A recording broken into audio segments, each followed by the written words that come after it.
Hey guys, welcome back to Chintu sir की क्लास। और जैसा कि आप जानते हैं कि हमने कंपटीशन एग्जाम के लिए एक सीरीज निकाली है जिसमें हम बिल्कुल बेसिक से इंग्लिश ग्रामर का जो सबसे लो लेवल होता है ना, वहाँ से हमने अपनी क्लासेस को स्टार्ट किया है। यदि आप में से कोई ऐसा बच्चा है जिसको इंग्लिश में ABCD भी ढंग से नहीं आती है तो वो हमारे इस कोर्स को ज्वाइन कर सकता है। हमारी आज ये 6वीं वीडियो है, ठीक है। इससे पहले की जितनी भी वीडियोस हमारी हैं, यानी कि 5 वीडियो जो हो चुकी हैं, वो आपको हमारे चैनल पर अल्फा स्पोकन इंग्लिश पर आपको जाना है। वहाँ पर आपको प्लेलिस्ट वाले सेक्शन में जाना है और वहाँ पर ना SSC कोर्स के नाम से आपको एक प्लेलिस्ट मिलेगी। उसमें आपको हमारे इस कोर्स की सभी वीडियोस मिलेंगी। अब तक हमने subject, object, verb, helping verb और इसके अलावा वर्ब के जितने भी टाइप्स होते हैं वो सारी चीज़ें, सेंटेंस के जितने भी टाइप्स होते हैं, सेंटेंस के स्ट्रक्चर्स, पार्ट ऑफ स्पीच, ये जो सारी चीज़ें हैं इन सब का बेसिक हमने क्लियर कर लिया है, ठीक है। और मैंने आपको बता दिया है कि ये वीडियोस आपको कहाँ पर मिलेंगी। देखिए, ये जो वीडियोस है ना, ये एक दूसरे से लिंक है। ऐसा नहीं है कि आप यहाँ से वीडियो आकर देखना स्टार्ट करोगे तो अगर आपको आता है तो अच्छी बात है, अगर नहीं आता है, आप कंफ्यूज हो रहे हैं बीच बीच में, तो एक बार आप उन वीडियोस को जरूर जाकर देखें, ठीक है। चलो, तो आज हम देखने वाले हैं टेंसेस के बारे में और टेंसेस का आज हम इंट्रोडक्शन लेंगे। उसके बाद 1 बाय 1 जितने भी हमारे टेंसेस होंगे उन सबको हम कवर करेंगे, ठीक है। देखो, सबसे पहली बात आपको एक बात याद रखनी है कि ये जो टेंस है ना, ये टेंस हमेशा वर्ब के साथ आएंगे। किसके साथ? वर्ब के साथ काम करते हैं, ठीक है। टेंस में हम किसकी बात करते हैं? वर्ब की बात करते हैं। अगर वर्ब नहीं है तो वो टेंस नहीं है, ठीक है। अब देखो, यहां पर जो टेंस है ना, इनको हमने 3 भागों में बांटा था, ठीक है। इतना सब जानते हैं। एक हमारा होता है प्रेजेंट, जिसको वर्तमान हम बोलते हैं। एक हमारा होता है पास्ट, जिसको भूतकाल बोलते हैं।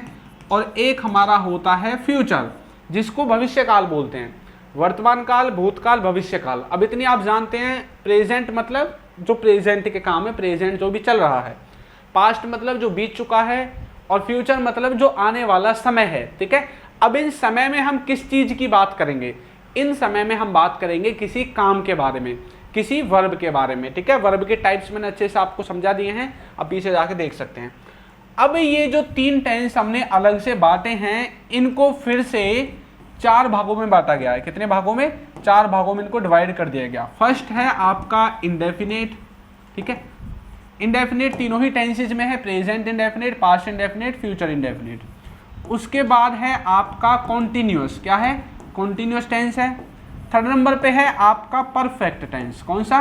परफेक्ट। और फोर्थ नंबर पे है परफेक्ट प्लस कॉन्टिन्यूअस, यानी कि इसमें दोनों आ जाते हैं। ये 3 टेंसेस को अलग से 4 भागों में बांटा गया। प्रेजेंट के भी यही 4 भाग हैं, पास्ट के भी यही 4 भाग हैं और फ्यूचर के भी यही 4 भाग हैं। अब जो हमारी लड़ाई होगी वो इन 4 भागों से ही होगी। इनसे ही क्वेश्चन बन के आएंगे, इनसे ही हमें जो है अपने जो हमारे क्वेश्चन होंगे उनको सोल्व करना है, उनमें एरर फाइंड करना है। इन्हीं के द्वारा जो भी आपके आगे के जो इंग्लिश के और जो टॉपिक्स हैं वो आपको क्लियर करने हैं, ठीक है। चलो, तो ये लगा लो कि ये जो टेंस है ना, ये बेस है। अगर आपका ये अच्छे से क्लियर हो जाएगा तो आगे आपको इतनी परेशानी नहीं होगी। चाहे वीडियो 2 बार देखनी पड़े, 3 बार देखनी पड़े, जब तक समझ में ना आए तब तक देखते रहो, ठीक है। एक टाइम ऐसा आएगा कि आपको सब कुछ क्लियर हो जाएगा। अब ये 4 तरह के टेंसेज यहाँ पर मैंने लिख दिए, ठीक है। वैसे तो 3 है पर मेनली आप इनको काउंट करोगे, ये तो बस नाम के हैं, ठीक है। इनमें ही काम चलता है जो कुछ होता है। अब ये जो टेंस हैं, इनमें इनको बनाने का फॉर्मूला वो ही है सेम, ठीक है। जो मैंने आपको स्ट्रक्चर बताए थे ना पहले पिछली वीडियो में, वो ही इनके स्ट्रक्चर हैं। एक बार फिर से मैं लिख देता हूँ। सबसे पहले सब्जेक्ट, हेल्पिंग वर्ब, वर्ब और ऑब्जेक्ट। और यहाँ पर भी आपके नेगेटिव सेंटेंसेस बनेंगे, इंटरोगेटिव बनेंगे। नेगेटिव और इंटरोगेटिव दोनों का कॉम्बिनेशन भी यहाँ पर आपको बनता हुआ दिखाई देगा। अब मैंने आपको बोला था कि टेंसेस में वर्ब चाहिए। अगर सेंटेंस में वर्ब नहीं है तो आप उसको टेंस में काउंट नहीं करोगे। पहली बात आपको अपने माइंड में रखनी है, वर्ब चाहिए ही चाहिए। अब ये वर्ब कौन सी होगी? इस वर्ब में फर्स्ट फॉर्म भी हो सकती है, सेकंड फॉर्म भी हो सकती है, थर्ड फॉर्म भी हो सकती है। इसके अलावा फोर्थ फॉर्म भी हो सकती है और फिफ्थ फॉर्म भी आपकी हो सकती है, ठीक है। तो वर्ब की 5 फॉर्म्स होंगी, ठीक है। उनमें से कोई भी फॉर्म यहाँ पर आ सकती है, लेकिन आनी चाहिए, वर्ब होनी चाहिए। अब देखो, ये जो वर्ब है ना, इस वर्ब के लिए ही हमारा ये सब्जेक्ट होगा सेंटेंस में। आपको आगे ये बातें याद रखनी है, ठीक है। इस वर्ब के लिए ही हमारी हेल्पिंग वर्ब होगी और इस वर्ब के लिए ही हमारा ऑब्जेक्ट होगा, ठीक है। यानी कि हम किसी काम को ही तो देखते हैं। अब देखो आपके आसपास कुछ ना कुछ काम हो रहा है, तो हम उस काम को ही तो देख करके सारी चीजें पता करेंगे कि भाई इस काम को करा किसने है, ये काम किया कब गया है, ये काम हुआ किस पर है, इस काम का असर किस पे पड़ रहा है। तो यानी कि हमारा मेन फोकस काम पर ही है। अगर वो काम ही नहीं है तो फिर क्या फायदा, है ना। अब जैसे मैं एक यहाँ पर एक लिखता हूँ, हिंदी में एक सेंटेंस लिखते हैं कि वह खेल रहा है, ठीक है, हिंदी में लिखा है मैंने अभी फिलहाल, जिससे कि आपको समझ में आ जाए, ठीक है, क्योंकि कोई भी चीज़ अपनी भाषा में पढ़ेंगे तो अच्छे समझ में आएगी। वह खेल रहा है। अब देखो ये जो सारी चीज़ें हैं ये इस खेलने के लिए ही तो है, ये वही तो कर रहा है इस खेलने के काम को, ठीक है। और ये जो लास्ट में वर्ड आए हैं ये खेलने के लिए ही आए हैं, ये लास्ट के वर्ड हमारी हेल्पिंग वर्ब की तरह काम कर रहे हैं। इसकी इंग्लिश बनेगी ही इज़ प्लेइंग। क्या बनेगी? He is playing. अब ये जो प्ले है, ठीक है, इसके लिए ही ये सब्जेक्ट है, इसके लिए ही ये जो आपकी हेल्पिंग वर्ब है। अगर मैं यहाँ से इस प्लेइंग को ही गायब कर दूँ, ठीक है, प्लेइंग को ही गायब कर दूँ, तो इसका कोई महत्व है? इसका कोई महत्व नहीं है, इसका कोई यहाँ पर अस्तित्व है ही नहीं, ठीक है। क्यों नहीं है अस्तित्व? क्योंकि यहाँ पर देखिए कुछ ना कुछ इसके बाद होना चाहिए। सब्जेक्ट हो गया और यहाँ पर ये क्या है, यहाँ पर एक तरह से मेन वर्ब की तरह काम कर जाएगी अगर लास्ट में हम कोई और वर्ब नहीं लिखेंगे तो। लेकिन इसके बाद हमें कुछ ना कुछ चाहिए हमें सेंटेंस को पूरा करने के लिए, तो यहाँ तक ये जो है कंप्लीट नहीं है, तो वर्ब आपके सेंटेंस में जरूर होनी चाहिए, ठीक है। अब यदि मैं यहाँ पर ऐसा लिख दूँ he is a good boy, क्या लिख दिया? He is a good boy. तो यहाँ पर अब इस सेंटेंस में क्या है, देखिए वर्ब की फॉर्म वाला कोई यहाँ पर ऐसा है ही नहीं जिसकी वर्ब की फॉर्म्स बन सकें, तो इसको हम टेंसेस में काउंट ना करके इसको हम सिंपल सेंटेंसेस में फिर काउंट करते हैं, ठीक है। किस में काउंट करते हैं? सिंपल सेंटेंसेज में। सिंपल सेंटेंसेज हम इनके बाद देखेंगे, ठीक। तो ये बातें जो हैं आपको याद रखनी है, अगर आप इन बातों को भूल जाओगे तो आगे आपको परेशानी का सामना करना पड़ सकता है, ठीक है। चलिए, तो यहाँ तक मेरे हिसाब से किसी को कोई दिक्कत नहीं होनी चाहिए। और एक बात आपके लिए, यदि अभी तक आपने हमें टेलीग्राम पर जो है ज्वाइन नहीं किया है तो टेलीग्राम पर आप हमें ज्वाइन कर सकते हैं। अल्फा स्पोकन इंग्लिश के नाम से हमारा टेलीग्राम का ग्रुप है, बिल्कुल अभी अभी न्यू मैंने ओपन किया है इसको, ठीक है। इसमें आपको ये जो पीडीएफ वगैरह है सारी पीडीएफ आपको इसी में मिलेंगी, और आप हमें इंस्टाग्राम और फेसबुक पर अगर चाहें तो कर सकते हैं, इनकी कोई ज़रूरत नहीं है। लेकिन अगर आप टेलीग्राम पर नहीं कर रहे हैं तो गलती कर रहे हैं। आप कंपटीशन एग्जाम की तैयारी कर रहे हैं और आपके फ़ोन में टेलीग्राम नहीं है, ये बहुत बड़ी मिस्टेक आप कर रहे हैं, क्योंकि और भी टीचर्स हैं, जरूर नहीं है इंग्लिश के ही, और भी आपके सब्जेक्ट हैं उनके टीचर्स के भी टेलीग्राम आपको जरूर मिलेंगे। और जब तक आप टेलीग्राम, हर कोई टीचर आपको टेलीग्राम ज्वाइन करने के लिए बोलेगा ही बोलेगा, क्योंकि उनका जो स्टडी मटेरियल होता है ना वो टेलीग्राम पर ही प्रोवाइड कराते हैं। क्यों? क्योंकि व्हाट्सएप पे अगर प्रोवाइड कराएंगे ना तो जो कोई नया बच्चा जुड़ता है तो उसको वो दिखेगा नहीं। टेलीग्राम पे क्या होता है, पुरानी जितनी भी चीज़ें होती हैं वो सारी चीज़ें, चाहे नया हो या पुराना हो, अगर मैं आज भी ज्वाइन करूंगा तो पीछे की जितनी भी चीज़ें आपको सारी दिखेंगी, ठीक है। टेलीग्राम का ये फायदा है। तो अल्फा स्पोकन इंग्लिश के नाम से आपको हमारा टेलीग्राम का जो ग्रुप है वो मिल जाएगा। चलिए, अब हम सबसे पहले जो सबसे ज़्यादा इंपॉर्टेंट चीज़ है इसमें वो है हमारी हेल्पिंग वर्ब। क्या है? Helping verb. हेल्पिंग वर्ब को देखेंगे। हेल्पिंग वर्ब में एक छोटी सी टेबल मैं आपको दूंगा, वो टेबल आपको याद रखनी है। अगर वो टेबल आप याद रखोगे तो कोई आपसे मिस्टेक नहीं होगी, ठीक है। इधर हम लिख देंगे प्रेजेंट, पास्ट, फ्यूचर। ये जो टेबल मैं बना रहा हूं ना, आप इस टेबल को याद रख लो। अगर आपने ये याद की ना तो समझ लो आपसे कभी गड़बड़ होगी नहीं टेंसेस में, ठीक है। इधर मैं लिख रहा हूं डूडज, डिड, ठीक, और इधर विल। उसके बाद इधर आएगा इजम्मा, वाजवर, विल बी। इधर आपका आएगा हैज हैव, इधर आएगा हैड, और इधर आपका आएगा विल हैव। क्या आएगा? विल हैव, ठीक है।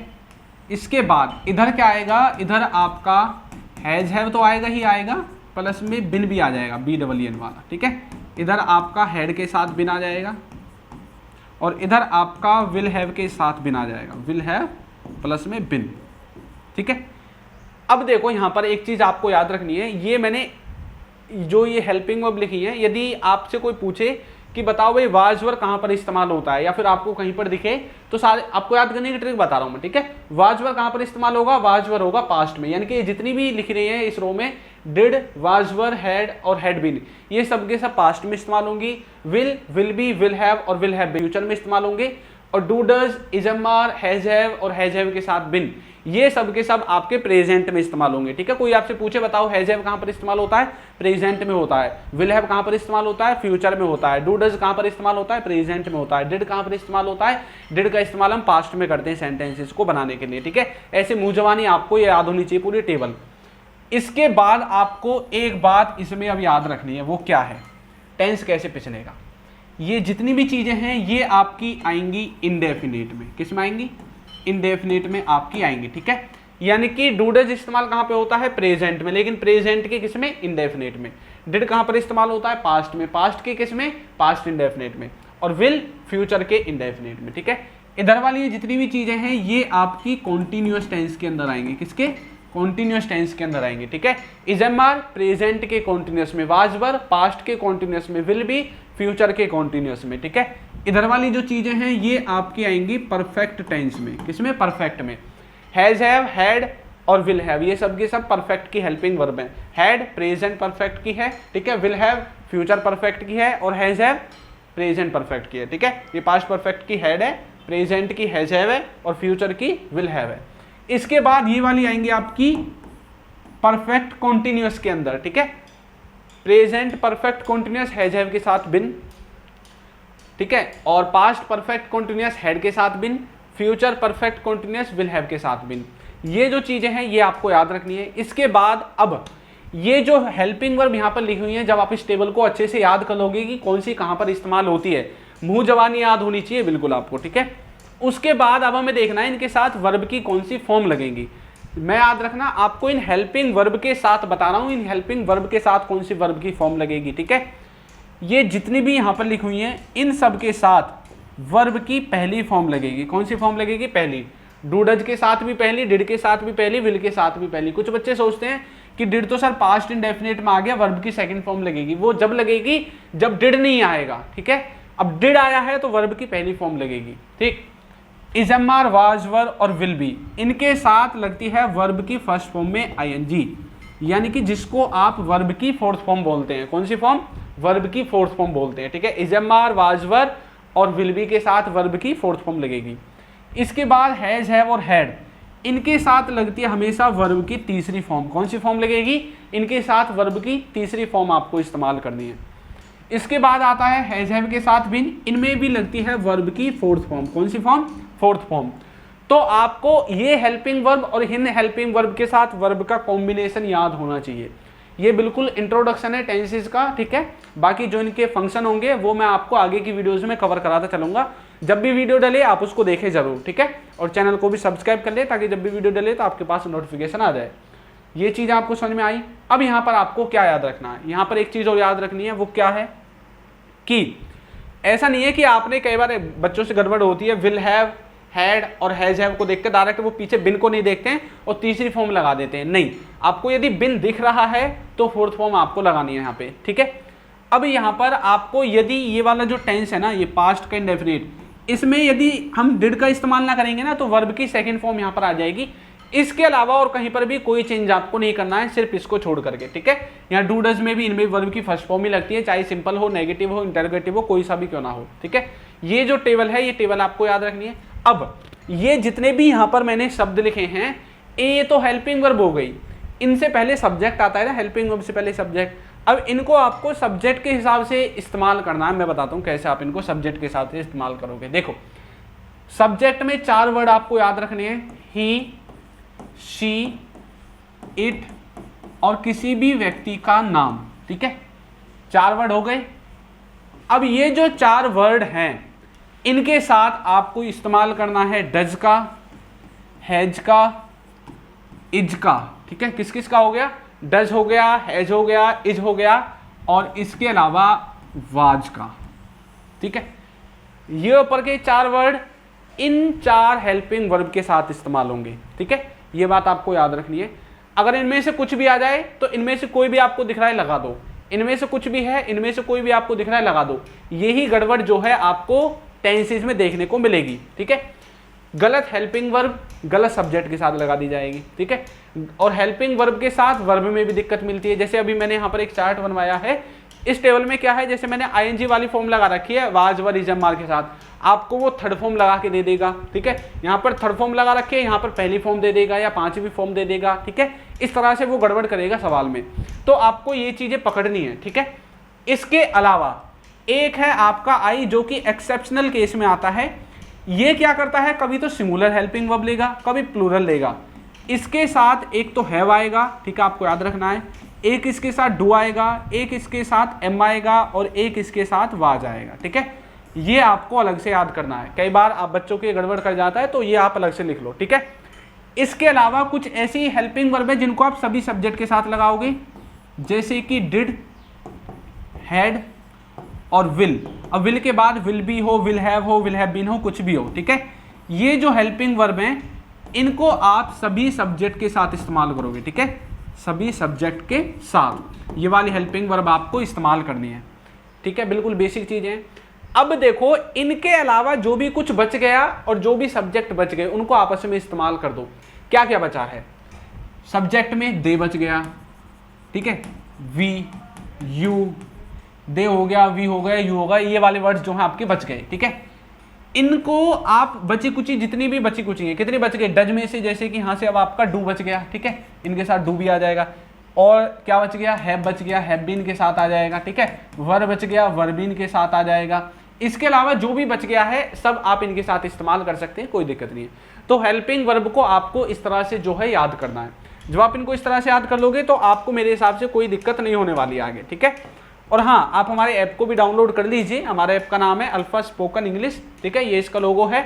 अब चाहें तो डायरेक्ट प्ले स्टोर से भी इसको जाकर डाउनलोड कर सकते हैं, ठीक है। चलो अब थोड़ी सी प्रैक्टिस करके देखते हैं, छोटी सी, ठीक है, कि जो हमने अब तक पढ़ा है क्या वो हम कर पा रहे हैं। देखो, ऐसा हो सकता है कि पहली बार में आप ना कर पाओ, ठीक है, तो कंफ्यूज होने की या फिर उदास होने की कोई ज़रूरत नहीं है। प्रैक्टिस करोगे उसके बाद इसको आके देखना, फिर आपसे हो जाएगा, ठीक है। चलो, जब तक आप टेबल याद नहीं करोगे ना, ये भी सोल्व नहीं होंगे। मैंने लिखा है he has going there। इस सेंटेंस में गलती क्या दी है, इसमें गलती ये दी है कि हैज हैव के साथ वर्ब की तीसरी फॉर्म आनी चाहिए, लेकिन यहाँ पर ये चौथी फॉर्म है, तो मतलब गोइंग में गलती है। यहाँ पर गोइंग का क्या होना चाहिए, गॉन होना चाहिए, ठीक है, ऐसे पकड़ दिए। ऐसे ही सेंटेंस में आपको टेंस वाले में गलती आपको दी जाएगी, ठीक है। एग्जाम में चाहे किसी की भी तैयारी कर रहे हैं आप, एसएससी की कर रहे हैं, बैंक की कर रहे हैं, डिफेंस की कर रहे हैं, किसी की भी कर रहे हैं, रेलवे कर रहे हैं, ठीक है। यहाँ पर क्या होता है, जो हेल्पिंग वर्ब है उसके हिसाब से वर्ब की फॉर्म लगानी है, लेकिन इसमें मुझे आईएनजी दे रखी है। आईएनजी तब आ जाती जब हैज हैव के साथ बिन आता, BEEN, जैसे मैंने आपको बताया था, उसमें लग जाती है फॉर्म, ठीक है। They are coming towards us, they के साथ आ सकता है, आ सकता है। इज एम आर के साथ वर्ब में आईएनजी लगेगी, लग सकती है, वर्ब की फोर्थ फॉर्म लगती है। टूवर्ड्स अस, इसमें कोई गलती नहीं है, ठीक है, ठीक है।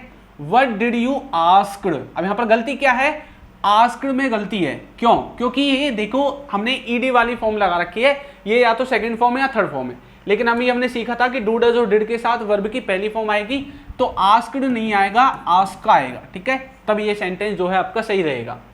You will be watched TV, ये अभी हम टेंसेस के हिसाब से देख रहे हैं, वैसे ये पैसेज के हिसाब से तो सही है, ठीक है, लेकिन ये टेंसेस के हिसाब से गलत है। टेंसेस के हिसाब से यहाँ पर वॉच्ड नहीं, वॉचिंग आना चाहिए। क्या आना चाहिए, वॉचिंग आना चाहिए। देखिए, जो भी तक हमने पढ़ा है उसी के हिसाब से तो देखेंगे, आगे के कॉन्सेप्ट को कैसे देख लेंगे, ठीक है। वी वाज स्टडीड, अच्छा इस सेंटेंस में क्या गलती है, इसमें देखो गलती ये है, एक तो वाज वर्ब के साथ ही ईडी वाली फॉर्म नहीं आनी चाहिए, आईएनजी वाली आनी चाहिए, और वाज वर्ब के हिसाब से ये वीवी गलत लगा हुआ है। तो हम क्या करें, यहाँ पर वी को छोड़ के चाहे तो हम इन दोनों को चेंज कर लें या वाज को रख के इन दोनों को चेंज कर दें, ठीक है। तो हम यहाँ पर क्या लिख सकते हैं, वी के साथ या तो हम वर लगाएंगे, ठीक है, और स्टडी का आ जाएगा स्टडिंग, क्या आ जाएगा, स्टडिंग आ जाएगा। या तो हम ये इसमें चेंज कर सकते हैं, या फिर वी के हिसाब से अगर हम इसको चेंज ना करके वाज के हिसाब से चेंज करें तो आगे वी नहीं आएगा, कोई भी थर्ड पर्सन का जो सब्जेक्ट होता है वो आ जाएगा। या तो यहाँ पर ही आ सकता है, शी आ सकता है, इट आ सकता है, किसी का नाम आ सकता है, तब हम वाज लगा सकते हैं, और उसके बाद ये जो वर्ब की फॉर्म है वाज के हिसाब से आपको चेंज करनी ही पड़ेगी, ठीक है। I has bot A laptop, यहाँ पर गलती क्या है, गलती ये है कि सब्जेक्ट के हिसाब से हेल्पिंग वर्ब सही नहीं लगी, आई के साथ हैज नहीं, आई के साथ आएगा हैव, ठीक है। इस तरह से आपको छोटी छोटी मिस्टेक दी जाएंगी। अभी तो बिल्कुल बेसिक लेवल है, बिल्कुल एक एक सेंटेंस है, पेपर में एक सेंटेंस नहीं आएगा, पूरा का पूरा मतलब लंबा चौड़ा सेंटेंस आपको दिया जाएगा, भाई बताओ। अब उसमें जरूरी नहीं है टेंसेस की ही गलती मिले, उसमें आपकी नाउन की, प्रोनाउन की, एडजेक्टिव की, एडवर्ब की, प्रीपोजिशन की, कंजक्शन की, इंटरजेक्शन की, पता नहीं कितनी कितनी गलती मिल सकती है। कंडीशनल सेंटेंस के हिसाब से हो सकता है, या फिर वो पॉजिटिव वर्ब के हिसाब से भी हो सकता है। तो उसमें बहुत सारी गलतियां आपको देखने को मिल सकती हैं। तो जब आप छोटी छोटी सीढ़ियों को चढ़ोगे तो वहां तक भी पहुंच जाओगे, ठीक है। अभी वीडियो ही कौन सी है, 6वीं वीडियो हमारी, ठीक है। आई डू नॉट स्टडी, ये सेंटेंस क्या है, आई के हिसाब से डू सही है, डू के हिसाब से स्टडी सही है, यानी कि ये सेंटेंस सही है। डज दे कमिंग, तो डू डज के साथ कमिंग नहीं आएगा, खाली कम आएगा, क्योंकि हम फर्स्ट फॉर्म का इस्तेमाल करते हैं। इज वी वेंट देयर, अच्छा इज के साथ क्या वेंट आ सकता है, वेंट क्या है, गो वेंट गॉन, गो की सेकंड फॉर्म है, लेकिन हमें इज के साथ क्या लगाना चाहिए, गोइंग लगाना चाहिए, आईएनजी वाली फॉर्म आएगी, ठीक है। इस तरह से जो है आप इनको समझोगे, इस तरह से आपको टेंसेज को समझना है। आ गया समझ में। चलिए, तो आपने यदि अभी तक हमारी पहले की वीडियोस नहीं देखे हैं, बार बार कह रहा हूं उनको देख लीजिए, आपका बेस क्लियर हो जाएगा, क्योंकि जब हम आगे बढ़ेंगे तो आगे आपको कोई दिक्कत नहीं होगी, ठीक है। चैनल पर जाओ, प्लेलिस्ट वाले सेक्शन में एसएससी इंग्लिश कोर्स के नाम से आपको प्लेलिस्ट मिलेगी, वहां पर आपको सारी वीडियोस मिल जाएंगी। उसमें मैंने सीरियल नंबर भी लगा रखा है, ठीक है। चलिए, तो आपको ये वीडियो कैसी लगी है जरूर बताइएगा, और यदि अभी तक आपने हमारे चैनल को सब्सक्राइब नहीं किया है तो कर दीजिए, वीडियो को लाइक कर दीजिए, और एक अच्छा सा कमेंट करना जरूर जो है ना भूलें, ठीक है।